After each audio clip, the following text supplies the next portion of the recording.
Wu-Hsi. Mark, thanks for having me here. I'm the RD lead here at Firework. So I'm leading the creation infrastructure and our creation tool, Firework Studio, at the Firework. Before Firework, I had a PhD from MIT Media Lab, in which time I'm actually a researcher of computer music technology. Wu-Hsi, it's great to have you on Inside the Videoverse.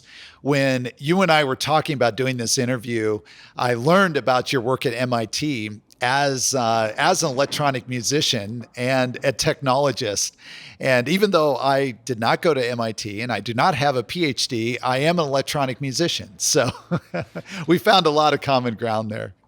So I remember growing up, I'm a very passionate pianist, but I don't want to just play the piano. I feel like there is a more important things than something behind the sheet music. It's about the expression, because music is all about telling my story to the world. And I've been wondering, like, so how do we empower people to express themselves?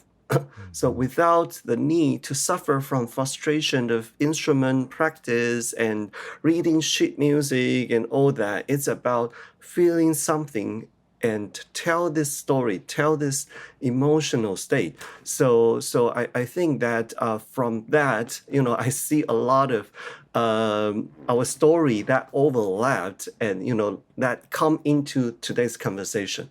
Tell us what exactly you have built at Firework. And, maybe you can also tell us how the product developed from when you first founded the company to now.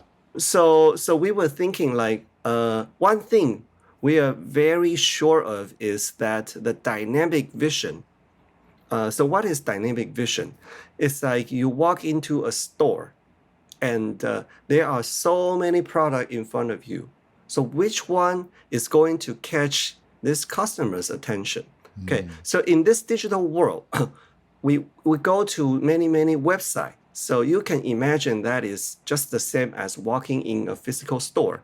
Okay, That's right. so right now you see many image and text and all that, but among all that, there is something that is moving, which is a short video.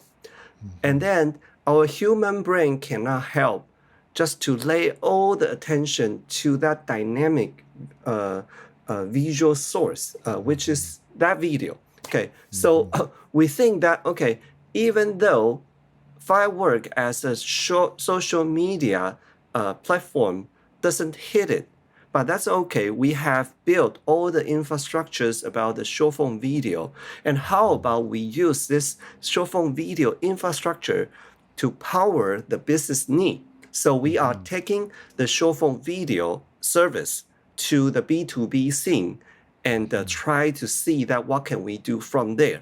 Okay, so it began a series of journey actually that not only that we are able to start giving these options for many websites or app holder to have short form video, but also we're going into live stream, we're going into a shoppable video. So right now, we are the provider of a whole series of decentralized video-related software as a service, so that we are giving the power back to all those big companies. So before Firework, they need to go to Facebook, they need to go to Instagram, they need to go to Google. So many of the big company that is dominating the ad world.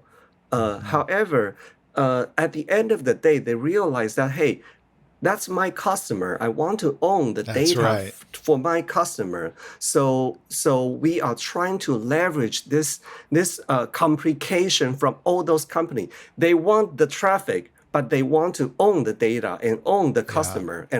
And so Firework choose a different approach that we say that, okay, we have a series of weapons. We can empower the customer so that they can also compete with their competitor instead of worry about where should their money goes to TikTok or Facebook. Sure, sure. So so have you built the platform? And initially, you were intending, as you said, to build a social network, basically to compete with TikTok. Is Firework then a kind of an e-commerce social network, or is it? Are you focused more on the video creation tools that then someone would use and then maybe publish videos on TikTok, for example, or Facebook or other platforms? Hmm. So in the video world, then we need to have content and consumer at the same time. And the content come from creator. And then, so at one point we try, it was a message that everyone can be a creator. But at the end of the day, the bar for producing a very eye-tracking, compelling video is extremely hard. So how do we really make people believe that this is something I can make a video with some touches on our screen, and that this is not becoming like a place that only the elite can make high quality video That's right. is one of the biggest challenges. So you actually created these tools out of more need rather than some like business objective, right? Did I hear you say that Yeah, correctly? so exactly. So Wow. whether it's in the social media facing short form video world or Yeah. the e-commerce facing social media, uh, short form video world, Sure. one number is the same. So the production cost for a 30-second video at average is 2,000 US dollar. Yeah. Okay, Yeah. so think about it's just 30 seconds. If they Yeah. like this 30 second, you better have the other 30 second and the other 30 second. That's right. Then That's this is right. a deep hole for small business owner to fill, Yeah. right? So Amazing. about 82% of the company and the website owner or the brand that we talk to, 82% told us that they have a content issue. By saying content issue, whether this is always about how you trade resource to content. So it's not like it's impossible to make content, but you need a pipeline that you always have something new every Yeah. week, every day, every month. Then this is going to be a problem that we are looking at least for a few more years. Now, you talked about the pivots over the years, and you pivoted. I know you recently introduced, I think recently, Firework Studio. So we are thinking about, okay, the best way to unlock the video creation is to think about this video remain the state of fluid. By saying fluid, we are thinking about video like a script rather than a file. So a script is like it's a text file, and you can say, I want to localize this video to a client from Japan. How should I do that?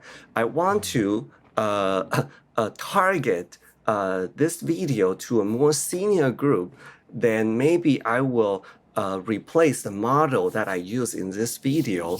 Maybe I will revise the message in this video. Maybe I will increase the font size. So there are many things that is just a few click on your mouse that was unable to accomplish only because the video format is frozen.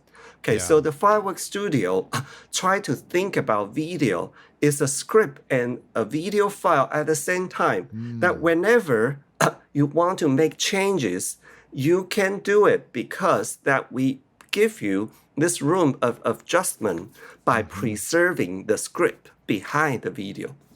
Architecturally, how is your video pipeline built? For example, starting with, did you decide to utilize your own data centers? Are you on public cloud? Are you using multiple public clouds?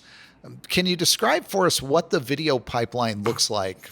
Right. So this is also a big question because right now Firework is serving many business clients, and some Hmm. of them will prefer Amazon AWS. Some of them will prefer Sure. Google. And even we see that in the future maybe there will be some legal requirement Yeah, from a client in different continent that they say that they have to have the data only within the border of their that's country, right. so on and so forth. Okay, so that is part one, and part number two is so obviously there are the the making of the video.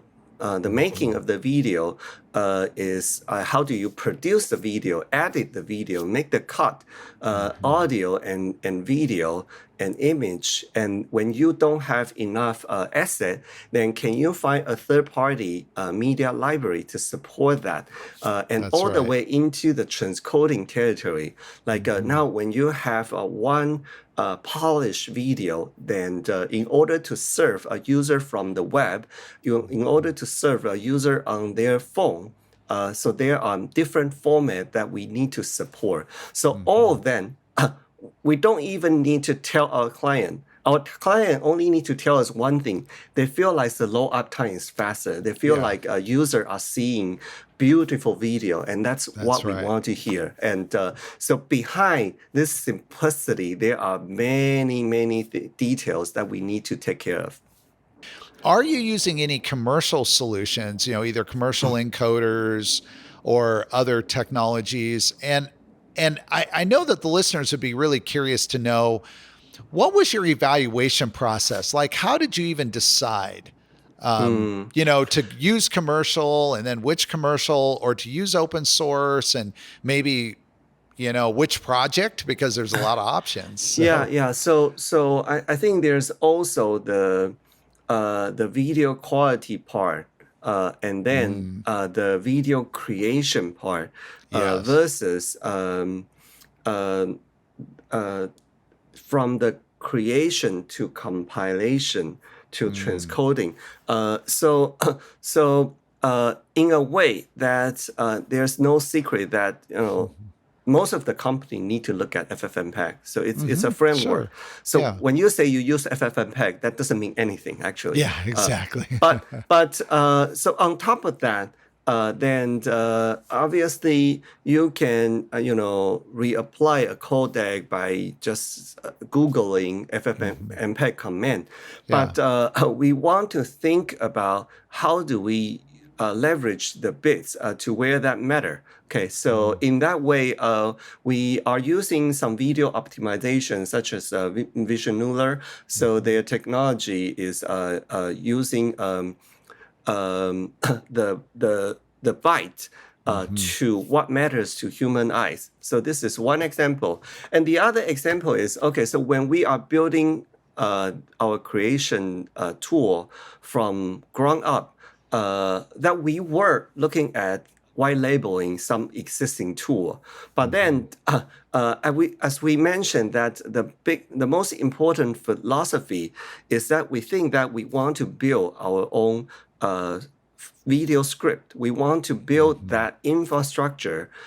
It's a something bigger than just a tool that make a video. Yes. So in that case, we work with an external company that they were SDK provider, but we choose not to just use all the front end or the creation tool. We said that we want to build it in our way. Mhm, So there are some decision that we made along the way that we explore what should be in video, many those company, and then we mhm. decide that we can do better. And I think that to the voice of many of our clients, that the fact that we can leverage the consumptions and all that, and the fact that now we have a batch editing option and all that, some client think that we are indeed doing a better job right now. Clearly, quality is important to you as you're designing the solutions, as you're building your product, and it's also important to the customer. I'm curious in both, Yeah, what you've yeah. experienced. I would not only look at quality, because so right now, let's first define what is quality.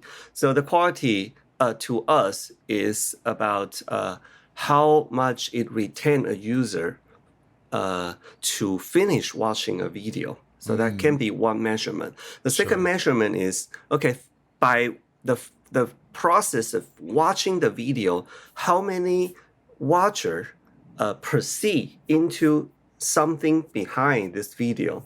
It Yeah. can be a product, it can be a subscription of a channel, so on and Sure. so forth. So they Okay, take so action. yeah, Yeah. so this quality goes to the cost side. So the cost is we know that, okay, if I hire a professional video production company, they can make this video $2,000 per 30 second. Okay, okay. Then some small business owner is like, that's fine. Like a student at a school Sure. that they are still learning, but $200 maybe. yeah, maybe 200. Yeah. Okay, but we cannot only look at quality without thinking about scale.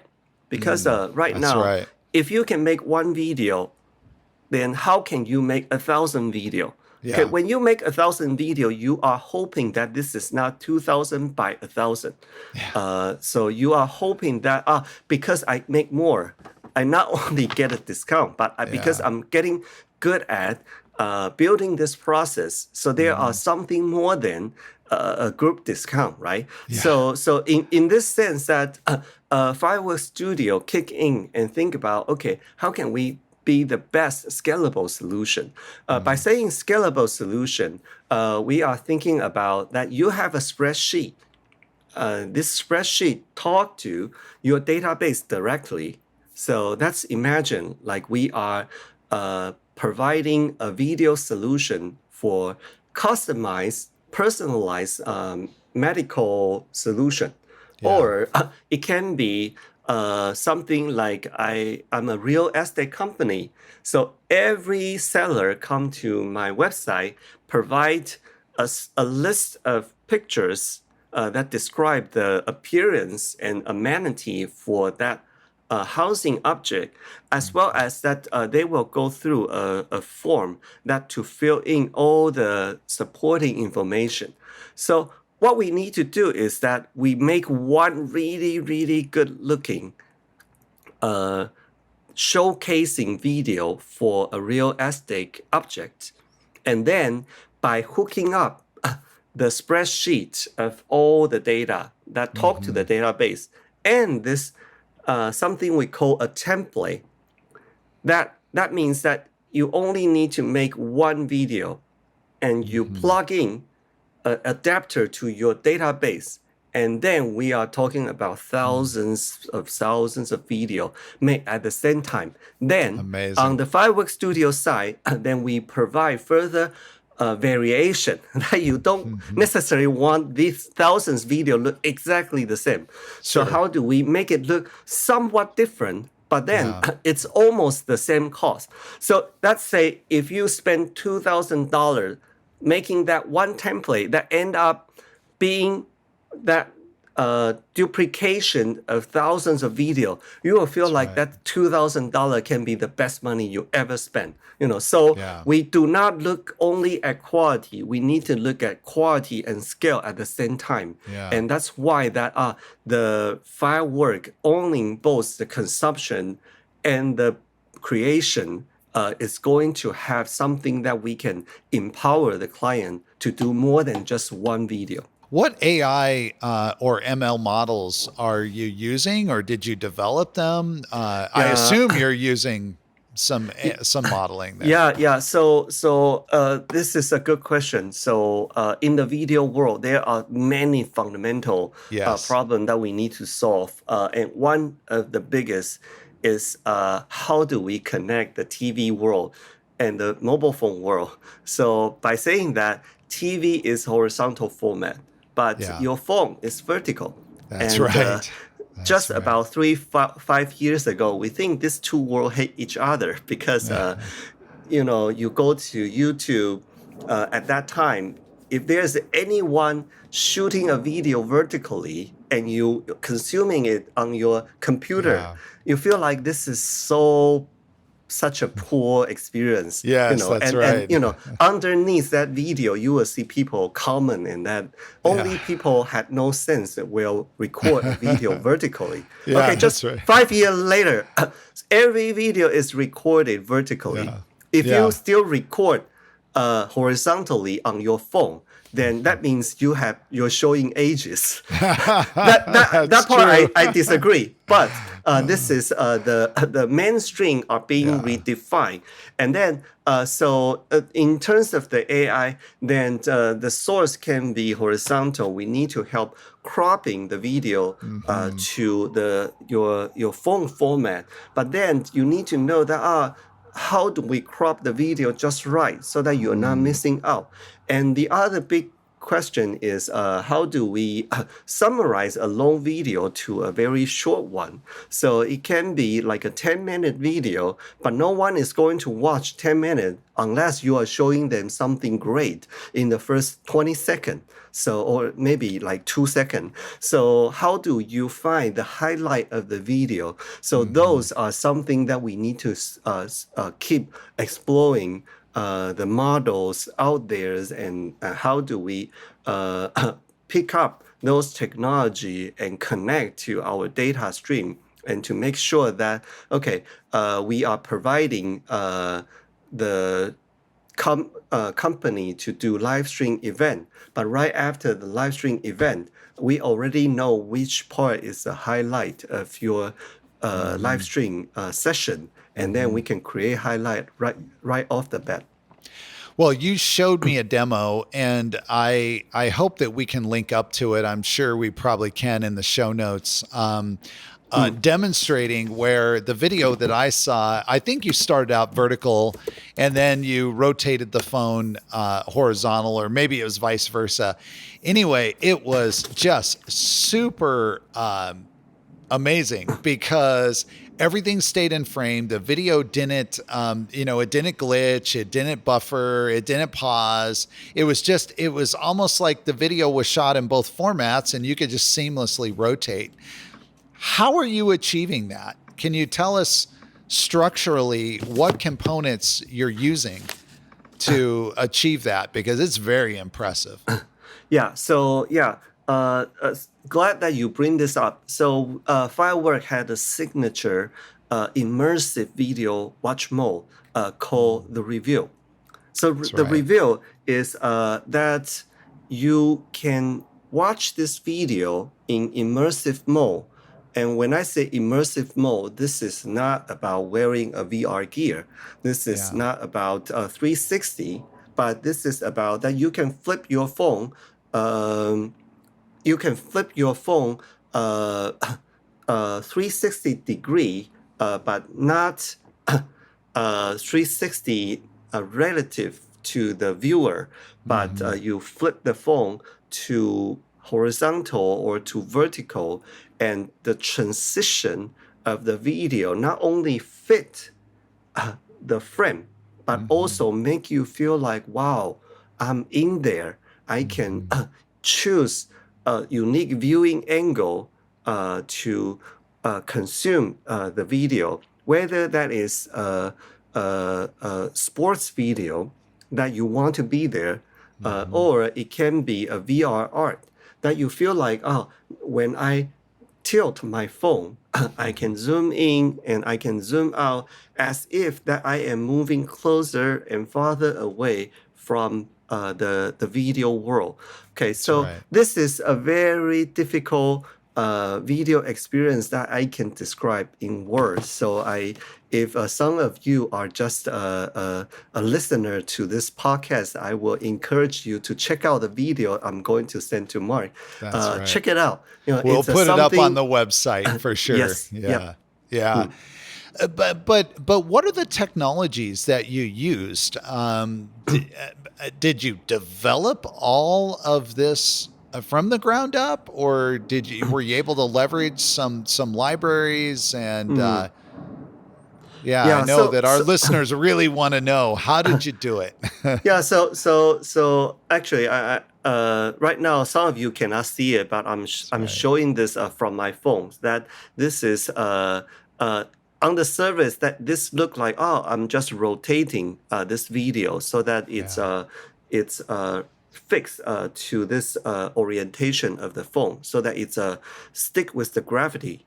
But if you see that this is a bike video, then you want to sort of tilt the phone It's as the amazing. bikers are riding in Yeah. this path, right? So what we do is we first need to run an analysis of where the object is, and then we need to find a reference frame for Hmm. the vertical position versus the horizontal position. Then Hmm. we want to think about, okay, when we are rotating the view, you Hmm. don't want this view to change too fast that make the viewer's eye feel like uncomfortable. Yeah. Okay, so there are many details that we spend we over we just redo over and over and over until we feel like, wow, this finally looks very smooth. And then Yeah. so this is not just about AI that identify the horizontal boundary and the Hmm. vertical boundary, Hmm. but also how do we apply a smooth transition so that Hmm. you are still within this boundary, but by fitting the boundary, you also want to uh, zoom at the right time. So zooming is a very important part in this Hmm. context because think about that the viewport can be vertical or horizontal, That's but right. then the source can be any aspect ratio as well. It can be a Hmm. square video, it can be a Hmm. vertical or horizontal video. Then when you are fitting vertical to a horizontal video, then you are viewing just a very small portion. That's So right. you want to make sure that you are locking on the right object of the video. That's right. Wow. Wow. Amazing.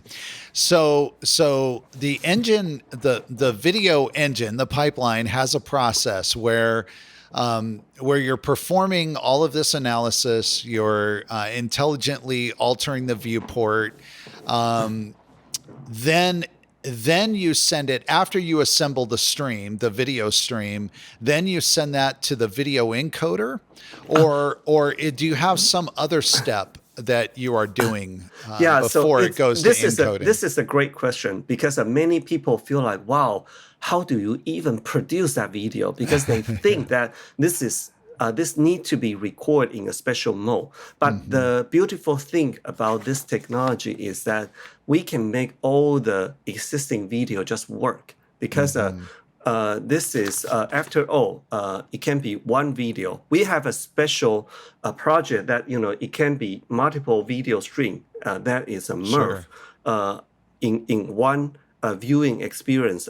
But in the Amazing. normal mode, that Yeah. we apply a special transcoding to the video so that those pixels that you will never get to watch in this Hmm. immersive mode Hmm. can be masked out in order to Mm. save the bandwidth. And Mm. because that there are certain angle that you will zoom the video up to 300%. So Hmm. we do need to up the sample rate so that Yeah. at every angle that you consume this video, that will give you a satisfactory viewing experience. So I can imagine that with some videos you would almost run out of resolution, because if you have, let's say a 720p video, but you're watching, so let's just say for sake of discussion, a 720p, let's say a vertical video, Mm. so 720p, of course it's kind of measured, you're talking video, but let's just stay with that. And then if I turn it sideways, so I've got 1280 by 720 pixels. So I have 720 pixels wide because it's vertical, right? If I'm Mm. if I'm thinking about it correctly. I now rotate the phone horizontally. Well, now I have to stretch 720 pixels across the width of the display. Are you doing some sort of scaling function? Because on some really high resolution, like on an iPhone 13 Pro, for example, there's a lot more pixels there. Yep. Yeah. So, Yeah. what are So you doing?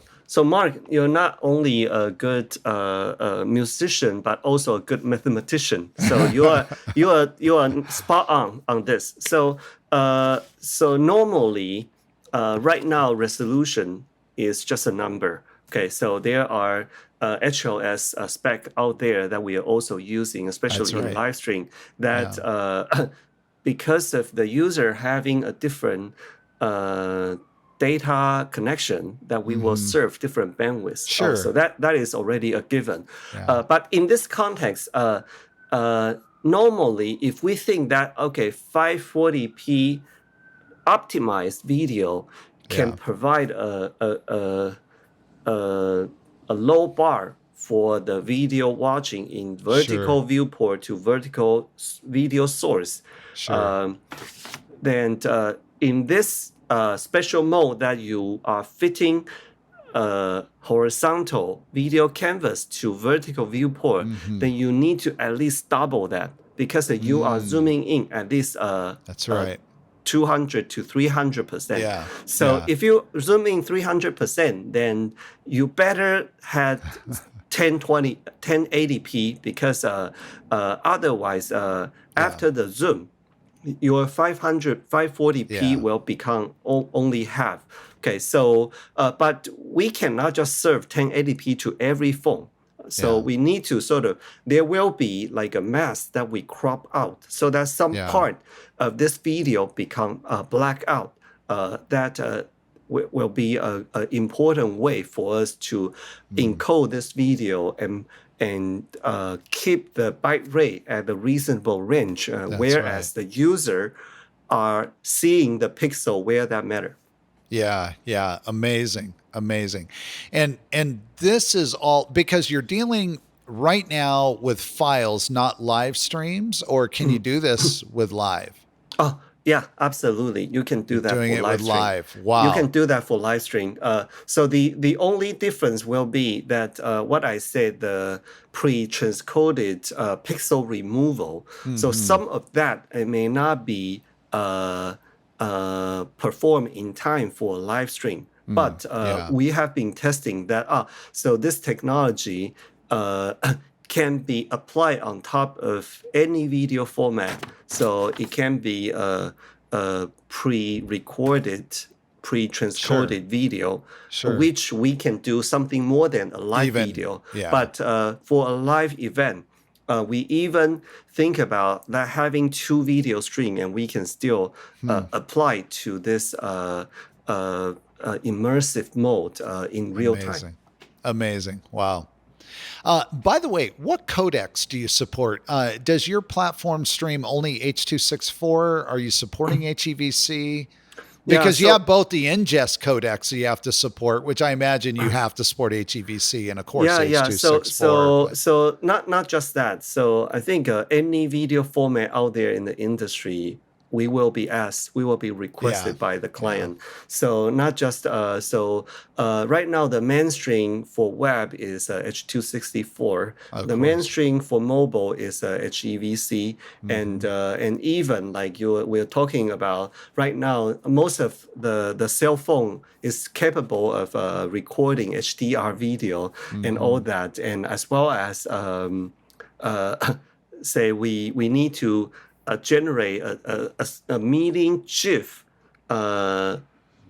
animated Yeah, image, so that say when our client wants to send out email, they can be attached in not only Gmail but other email agent. So any video format that we have known is something that we are using right now. incredible. Yeah, incredible. Wow. So you obviously support files, and that's where you started. You now support live. Is this all HTTP live based streaming? Are you doing any WebRTC? What are your plans there? Yeah, so those are some detail that there are many uh, platform that they are providing options like Mm. IVS Player or Mm-hmm. Agora. So we Mm-hmm. are exploring some of Mm-hmm. those options, and sometimes we feel like this platform can give us a little more, but Sure. then it require more engineering costs to adopt it. So Yeah, that's right. for now, we are still exploring like what is the good long-term solution for us. But Sure. right now, we begin by having our own HLS transcoder, Mm. but then we are using some of the like IVS player out there, and then we are thinking about Agora, and so all those options. I think Sure. that's like not a secret to the industry. Yeah, exactly. And really, where my question is ultimately headed, the reason why I ask about WebRTC is that I'm just curious how important it is to get to ultra low latency below, like a couple hundred milliseconds, for example, end to end, I see. which obviously the only way to do that is using WebRTC. Is that something that is important, or does that open up any opportunities for you, or does it not really Yeah, make a difference if yeah. it's So delayed 15 seconds, yeah, or because we are not streaming a music event or a sports exactly, or event. sports. Yeah, yeah, So in these two contexts, then the client obviously want a very low latency. sure. However, there is a special use case of why we want low latency. So think about Mm-hmm. online and offline Mm-hmm. experience connecting. Mm-hmm. So this is a metaverse imagination. Yeah, Like absolutely. there is a physical store, but inside Yeah, that physical store, you have a live stream shopping showcase event right there. yeah, Okay. So the yeah, user saw the stream and they yeah, want to walk to the store to see that what is going on right there. So yeah, there can be some audience online and audience offline yeah, at the same time. So yeah, when these two timelines are off by a huge latency, then yeah. we cannot talk about how do we connect this two timeline together. That's right. So there are this aspect of thing that we are thinking about. Uh, in the end, metaverse is not just VR or connecting this digital world and this real world. It's all about thinking anything, like Yeah, including a website, that it has a timeline and it has a space. And how do we navigate and how do we yeah, design a great user experience that you are walking not only in physical world but in digital world. yeah, So uh, whether it's video or music, one of the beautiful thing is that it has a timeline.